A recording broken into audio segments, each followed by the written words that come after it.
L'objet de ma visite ici à Londres, c'est tout d'abord d'entrer en contact direct avec mes homologues du Royaume-Uni. Comme vous le savez, ça fait à peine quelques mois que j'ai été nommée, mais aussi en même temps au Royaume-Uni, nous avons vu qu'il y a eu un changement dans l'administration et donc il est extrêmement important pour moi de rencontrer mes homologues pour avoir des conversations très importantes, à commencer par la situation à l'est du pays. Comme vous le savez, des millions de nos confrères et consorts sont victimes d'une guerre affreuse, de l'agression du Rwanda.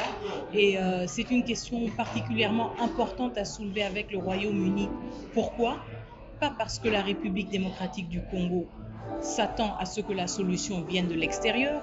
Comme vous le savez, nous avons un ministre de la Défense dynamique qui est en train de réformer l'armée. Nous avons une armée qui est mieux outillée, mieux équipée et qui est mieux accompagnée justement pour défendre notre territoire. Nous avons des efforts au niveau de l'administration locale et territoriale, mais en même temps, mon rôle en tant que diplomate, en tant que ministre des Affaires étrangères, c'est de parler à nos partenaires internationaux. Donc il est important de contextualiser que les efforts que moi je mène ne sont pas les seuls efforts de la République démocratique du Congo. Et quand je viens ici, c'est pour parler à nos interlocuteurs tels que le Royaume-Uni, parce que le Royaume-Uni est membre permanent du Conseil de sécurité, parce que le Conseil de sécurité a tout d'abord comme responsabilité de sauvegarder la paix et la sécurité internationale, une responsabilité légale. C'est pour cela que nous les rencontrons, pour attirer leur attention sur le fait que l'agression rwandaise menace la paix et la sécurité internationale et le Conseil de sécurité et chaque membre a une responsabilité par rapport à cela. Il est très important donc de nous assurer de cette redevabilité-là et de pouvoir dire à tous ces interlocuteurs, vous avez un rôle à jouer, vous avez une responsabilité à assumer et il ne s'agit pas uniquement de la République démocratique du Congo. Nous sommes un membre des Nations Unies et nous devons être respectés en tant que membres des Nations Unies. Donc il y a plusieurs efforts en cours, mais moi, en tant que ministre des Affaires étrangères, dans le cadre de mes fonctions, c'est surtout d'engager ce genre de discussion avec nos interlocuteurs et nos partenaires internationaux, à l'occurrence ici, le Royaume-Uni. Pensez-vous que le Congo a été ignoré ou pas écouté et maintenant il faut redynamiser les choses? Les choses ont déjà été redynamisées. Le président de la République est notre premier diplomate et vous vous souviendrez que dès que l'agression a commencé, le président de la République était le premier au créneau, était le premier justement à engager une diplomatie robuste justement envers les différents partenaires internationaux et donc nous nous inscrivons dans la continuité de cet effort-là, nous nous inscrivons dans la continuité d'une redevabilité de la communauté internationale, mais en effet, c'est vrai qu'il faut reconnaître que certains pays, à l'occurrence le Rwanda, ont une longueur d'avance. Ça fait 30 ans qu'ils sont en train de bâtir ce narratif et de l'entretenir. Donc nous avons du travail à faire. C'est la raison pour laquelle la diplomatie, elle requiert ce travail de proximité. Pour que la voix du Congo se fasse entendre, nous devons être proches des uns et des autres.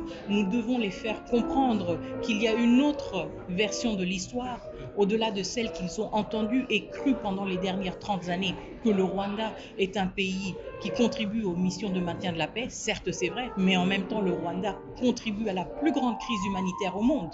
Et donc, nous avons cette responsabilité-là et c'est un travail de longue haleine. Je sais que ça frustre beaucoup parce qu'on a l'impression qu'on ne fait que parler, mais il est très important parce que justement, nous continuons cet engagement-là et nous tenons les uns et les autres responsables devant leurs responsabilités légales en tant que membre du Conseil de sécurité, entre autres, mais aussi en tant que membre de l'Union européenne, en tant que membre des Nations Unies, et ils doivent reconnaître qu'ils ont une part à jouer. Sur le plan de foreign policy, la politique étrangère, et la Chine est parmi les grands champions, parmi les grands partenaires et aussi membres des BRICS, tout ça, et parmi les partenaires économiques. Pensez-vous que la Chine joue un rôle prédominant, primordial en République démocratique du Congo? Si oui, cela attire-t-il des envies, des jalousies de la part d'autres partenaires? La Chine est un partenaire de très longue date de la République démocratique du Congo. Je pense que nous nous réjouissons de voir que ce partenariat mûrit, continue à grandir, nous aide à nous développer, nous aide à avoir des conversations entre égaux. Et juste après le FOCAC, justement, nous voyons aussi qu'il y a encore plus de dynamisme à renforcer et à diversifier notre partenariat avec la Chine. Et c'est quelque chose que nous pouvons que saluer. En même temps, je le dis toujours, nous regardons la question du partenariat et aussi des investissements du secteur privé comme quelque chose de complémentaire.